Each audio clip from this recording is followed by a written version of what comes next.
देख रहे हैं पहला सौदा और मैं हूं रुमेल कैनत।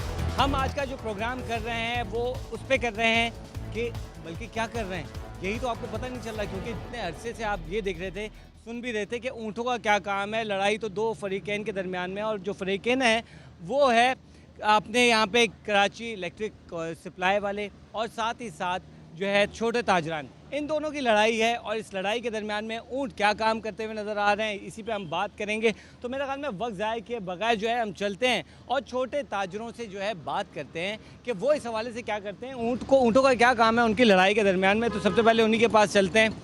अस्सलाम वालेकुम जनाब, बहुत बहुत शुक्रिया आप लोगों का, तमाम हजरात का, आपने हमें यहाँ पर ज्वाइन किया। सबसे पहले तो मेरा ख्याल में यहाँ ऊँट गाड़ी पर चढ़ने से पहले आपसे ये सवाल करना चाहूँगा कि ये आप दोनों की लड़ाई में, यानी कि कराची इलेक्ट्रिक सप्लाई की और छोटे ताजरों की लड़ाई में, ये ऊँटों का क्या काम है? देखिए, बात यह है कि पाकिस्तान में जिस तरह तवानाई का बहरान बढ़ता चला जा रहा है और हम देख रहे हैं कि तवानाई की कीमतें आम आदमी की पहुंच से बाहर हो चुकी हैं, सफ़र करना दुश्वार है, कारोबार चलाना मुश्किल है।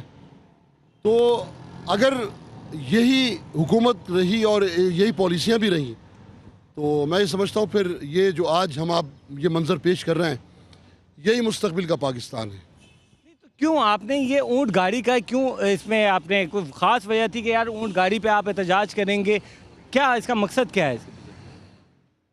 देखिए, ये जानवर गाड़ी से मुराद ये एक पसमानदगी को ज़ाहिर करना है। हम 21वीं सदी में हम जिस तरह कदम रखा है हमने उसकी एक शक्ल हमने दिखाई है और यही हमारा माजी था, यही हमारा मुस्तकबिल रहेगा।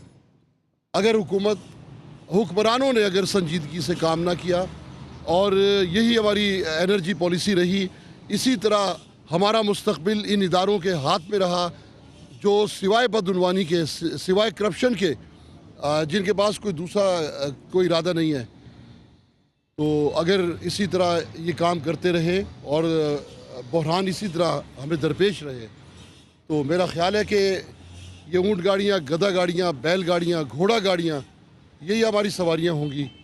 आप लोगों ने हाथों में ये पंखे भी लिए हुए हैं, हाथ वाले, ये इसकी क्या वजह है? जमील साहब, आपकी तरफ आऊँगा सबसे पहले। जी, ये हम ये देख लें कि आज हमारे पास लाइट है नहीं, तवानाई का इतना बहरान है, बिजली ना नहीं है, गर्मी बेइंतहा है, तो पंखों से इनसे ही चलना पड़ेगा। क्योंकि हम देखते हैं आज से पुराना दौर, तो वही पुराना दौर वापस लौट के आ रहा है। इन लोगों ने हमें तवानाई से बिल्कुल महरूम कर दिया है। तो अब हम इन पंखों पे जब घरों पे गुजारा कर रहे हैं तो वो दिखा भी तो दें कि हम इन्हीं पंखों पे गुजारा कर रहे हैं। अच्छा इस्माइल साहब, मैं अब आपकी तरफ आऊँगा, आपसे पूछना चाहूँगा ये ताबूत का क्या मकसद है? लेकिन केस सी जो है वो बिल्कुल मुर्दार हो चुकी है और ताबूत उसकी अलामत है कि जी हम उसको अब दफन करने जा रहे हैं।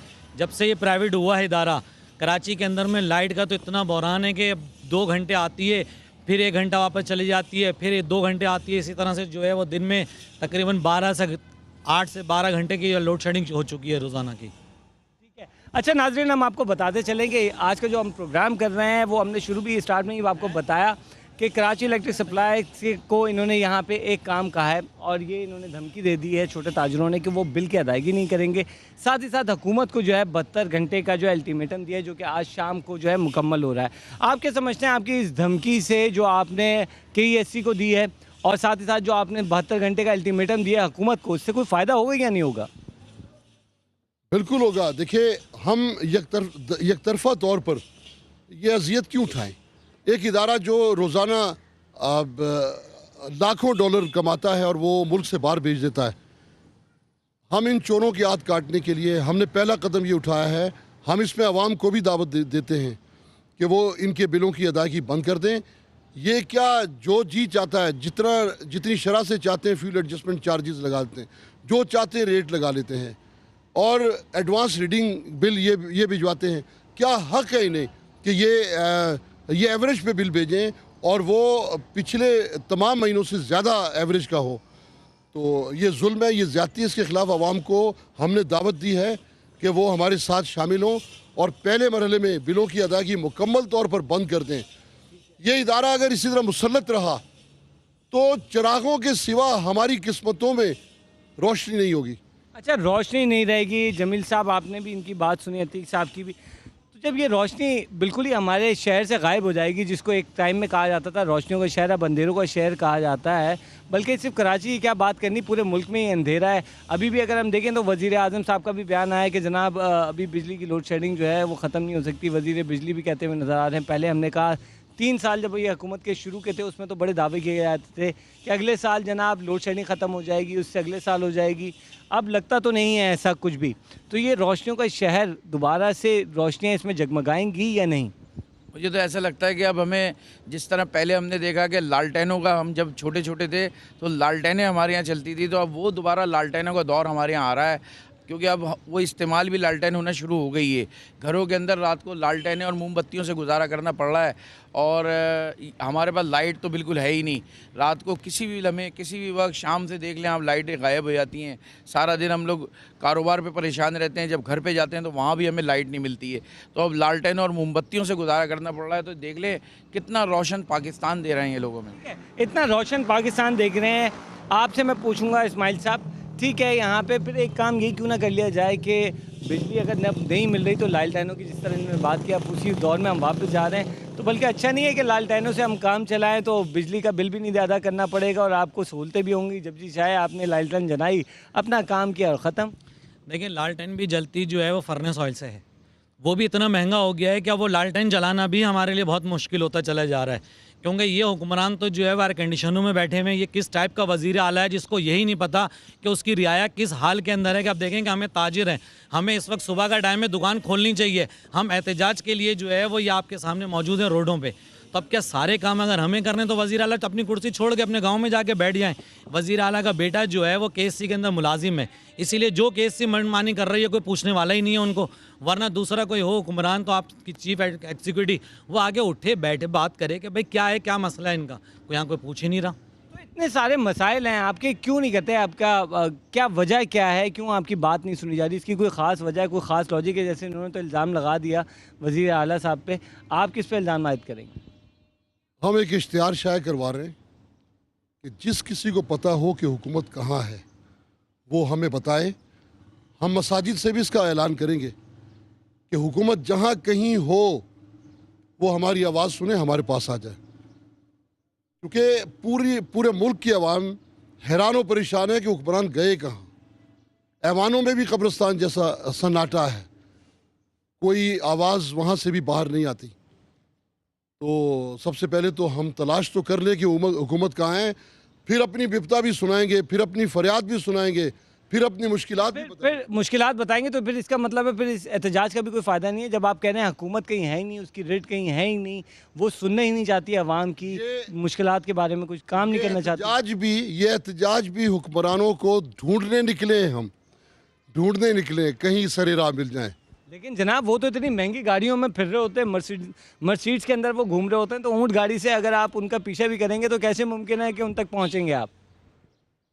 देखिए, आखिर ये ऊँट गाड़ियाँ ही उनका रास्ता रुकेंगी और पसमानदगी से एहतजाज की वो शक्ल सामने आएगी कि उनकी ये सारी गाड़ियाँ जो हैं वो एक दिन रुक जाएंगी। अच्छा, ये कोई लाएमल, अब थोड़ी सी लाएमल के ऊपर बात कर लेते हैं। मैं आपसे ये पूछना चाहूँगा इस्माइल साहब कि अब ये 72 घंटे गुजर जाएंगे, तो 72 घंटे के बाद आप लोगों ने कोई लाएमल तैयार किया है कि आप क्या करेंगे? देखिए, पहले तो ये शुरू हो चुका है कि ताबूत हमने बना लिया है इनका, KSC वालों का। उसके बाद जो है हमारा वज़ीर आला हाउस के बाहर धरना है ता हुक्म सानी। पूरे आपके चैनल के तवस्सुल से तमाम पब्लिक से हमारी अपील है, क्योंकि ये सिर्फ ताजरों का मसला नहीं है, रिहायशी लोगों का भी मसला है कि जहाँ की लाइटें जा रही हैं।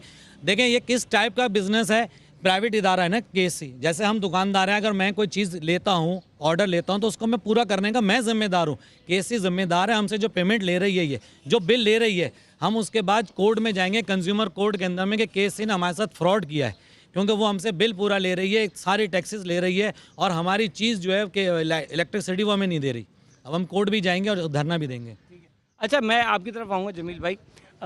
आपने दोनों बातें भी सुनी, आप इन दोनों हजरात की भी। अब मुझे आप ये बताएं कि आइंदा का लाएमल भी अब ये तैयार कर लिया गया है कि अब ये देख रहे हैं कि यहाँ हमारे दुकानदार भी साथ साथ जो है बैठते चले जा रहे हैं और एहतजाज में शरीक होते जा रहे हैं। अब हुकूमत को शायद इन तमाम सिनेरियो को देखते हुए शायद उनको पता चले कि तकलीफ़ें होती क्या है, क्योंकि वो तो 1 मिनट के लिए भी जो है धूप में खड़े नहीं होते हैं, क्योंकि उनकी ऐवान भी जो है ठंडे होते हैं, उनकी गाड़ियाँ भी ठंडी होती हैं, उनके घर भी ठंडे होते हैं। तो उनको कैसे मालूम कि किस अजियत में जो है आवाम जो है इस वक्त अपनी ज़िंदगी गुजार रही है, जो ताजिर बरादरी है वो किन मसाइब का और किन मुश्किलात का शिकार है।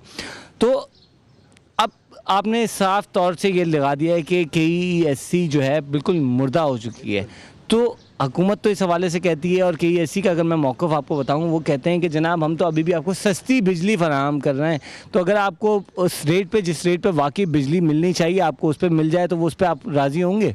हम तो हर तरह से राज़ी हो जाते हैं। हमें हुकूमत जो है हम पे एक चीज़ थोप देती है तो आवाम तो उस पर अमल करने के लिए तैयार हो जाती है, लेकिन कम से कम बिजली दो तो सही। बिजली है कहाँ हमारे पास? बिजली ना होने के बावजूद बिलों की रफ्तार देख लें, वही है। अब नई चीज़ इन्होंने जो पेश की है कि एवरेज बिल बना के भेज रहे हैं, जिसका 500 रुपये बिल आता था उसका 1500 रुपये बिल बना के भेज रहे हैं, और फिर उसका बाद में कोई अजाला नहीं है। इन लोगों के इतना करप्शन है, ये करप्टेड लोग आके बिठा दिए गए हैं इलाके इदारे। बिठाया भी तो हमने ना। एक तो प्रॉब्लम यह है कि ठीक है, हम अपने हुक्मरानों को जो है यहाँ कहते हैं, बुरा भला भी कह देते हैं, उनके ऊपर तमाम इल्ज़ामात भी लगा देते हैं, लेकिन अफसोस के साथ एक बात को हमें यहाँ एडमिट भी करना पड़ेगा कि ये वही लोग हैं जिनको हमने ऐवानों तक पहुँचाया है। तो यहाँ पर लेते हैं हम छोटी सी ब्रेक के बाद आएँगे और अपना ये सफ़र, ऊँट गाड़ी का सफ़र जो है जारी रखेंगे और देखेंगे ये ऊँट गाड़ी का सफ़र हमें कहाँ तक लेके जाता है। तो देखते रहिए पहला सौदा।